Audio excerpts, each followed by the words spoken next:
Trends of the day. WWE Raw.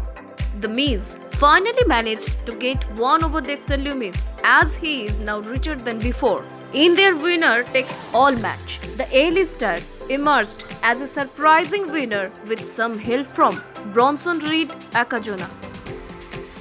BTS Wrapped 2022. The BTS Wrapped streaming party has now begun. Spotify, YouTube, Apple Music and Unkhami playlist focused on last 12 months of release.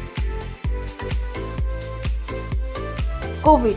After the easing of COVID-19 restrictions, China is experiencing a massive surge in coronavirus cases.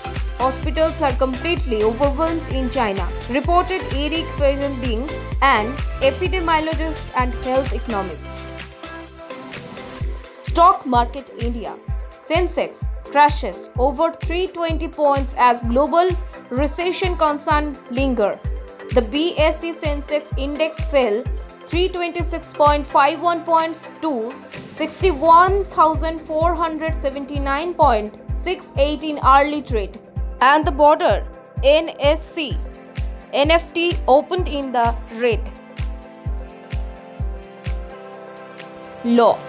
The National Law University Delhi, which announced the All India Law Entrance Test 2023 result for BA LLB Honours and LLM programs on Monday, December 19, will start the online counselling registration today, December 20.